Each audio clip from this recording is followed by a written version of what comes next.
अस्सलाम वालेकुम welcome back to another video. कैसे हैं आप लोग? में अच्छे होंगे व्यूअर्स। इस वीडियो में हम बात करने जा रहे हैं क्रिप्टो मार्केट के बारे में और सबसे पहले हम लोग बात करेंगे बिटकॉइन के बारे में। तो भाई साहब एक बार फिर बिटकॉइन की जो प्राइस है वो 96,000 के ऊपर जा रही है, यानी कि आप लोग ये कह सकते हैं कि 97,000।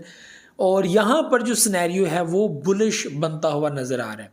ठीक है, आपको पहले भी याद होगा कि मैंने बताया था कि हमारे पास एक बड़ा सपोर्ट एरिया है जो 89,000 जो है वो बनता है, लेकिन वैल्यू को 91 या 92 से नीचे जो है वो नहीं जाना चाहिए। ठीक है, तो वैल्यू जो है वो 93,000 के ऊपर ट्रेड कर रही थी। ठीक है, 94,000 के ऊपर ट्रेड कर रही थी। और ये वो स्ट्रॉन्ग एरिया है जो ये तय करता है कि भाई साहब हम मार्केट को आगे बढ़ना है। ठीक है, और अगर नीचे जाता है तो हमारे पास जो सपोर्ट एरिया 89 का वो खतरे में बढ़ जाता है और वो ब्रेक भी हो सकता है।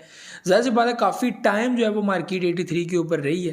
ठीक है, और वहाँ से खतरे की घंटी इस तरह बजती रही है कि 74,000 को टच दे दिया बिटकॉइन ने, और हालात जो है वो स्टिल ख़राब होते हुए नज़र आ रहे थे।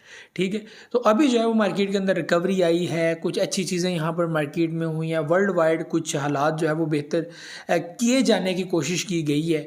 तो ये चीज़ें जब हुई तो मार्केट के अंदर जो पॉजिटिव जो है वो देखने को मिली।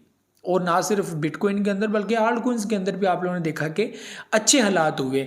मई का मंथ बहुत इंपॉर्टेंट जो है वो बताया जा रहा है, आप लोगों ने सुना भी होगा, सोशल मीडिया के ऊपर शोर भी काफ़ी है। ये मंथ वाकई ही बहुत ज़्यादा चेंज हो सकता है।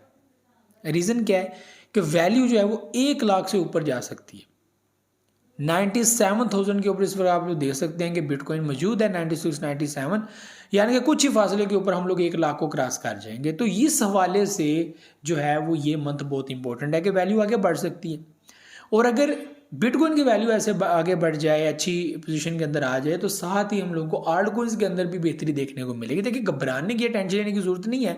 यहाँ पर जो मेन मसला है वो ये है स्पॉट वालों का कि आप लोगों ने लॉन्ग टर्म के लिए अगर परचेजिंग नहीं की, ये मसला है। आप लोगों ने डीसी नहीं किया, ये मसला है। शॉर्ट टाइम के अंदर यानी कि आप लोगों ने डिप देखा, डिप में आपने परचेजिंग नहीं की, बुलिश आ गया, प्रॉफिट आपके हाथ से निकल गया, मसला ये है। बाकी कोई बड़ी बात नहीं है। जो फ्यूचर ट्रेड है वो जाहिर सी बात है कि मार्केट नीचे जाए या ऊपर जाए, दोनों सूरतों में आप पैसा जो है बना सकते हैं। बात है आपके एनालिसिस की, आपका तरीकाकार कि आप कैसे जो है वो ट्रेड लेते हो, स्कैल्पिंग करते हो, ये जो भी है वो जाहिर सी बात है कि अलग एक फील्ड है। फ्यूचर ट्रेड एक अलग सिस्टम है कि उसमें जो है वो मार्केट नीचे जा रही है, ऊपर जा रही है, दोनों सूरतों में आप लोग पैसा बना सकते हैं। ठीक है, तो स्पॉट में ये होता है कि भाई साहब डाउन पे हम परचेजिंग करें एंड अप में जाए तो हम लोग सेलिंग करें।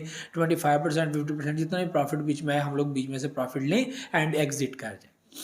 तो ये चीज़ें आप लोगों को समझना पड़ेंगी। ठीक है, तो घबराने की ज़रूरत नहीं है, टेंशन लेने की ज़रूरत नहीं है। मार्केट में अच्छा हो रहा है। ये वही पोजीशन है जिसमें आपको कहता था कि 50-50 के ऊपर एक बार फिर मार्केट आ चुकी है। वैल्यू क्रैश भी हो सकती है, वैल्यू नीचे भी जा सकती है, लेकिन यहाँ पे चांसेस जो हैं वो मुझे आगे बढ़ने के ही नज़र आ रहे हैं। लेकिन मार्केट में किसी भी वक्त बैड सीन देखने को मिल सकता है, करेक्शन देखने को मिल सकती है, जो हमें पहले भी देखने को मिली। वैल्यू यहाँ पर अपनी प्राइस को 92, 93 के अंदर होल्ड करने की कोशिश कर रही है, जो बहुत अच्छी बात है। अगर यहाँ पे होल्ड होती है तो वेल एंड गुड है, फिर प्राइसेस को हम आगे बढ़ते हुए दे सकते हैं। तो ये व्यूअर्स चीज़ें थी, बाकी घबराने की जरूरत नहीं है, सब कुछ बेहतर होगा। मुझे तो इजाज़त, दुआ में याद रखिएगा। अल्लाह हाफ़िज़।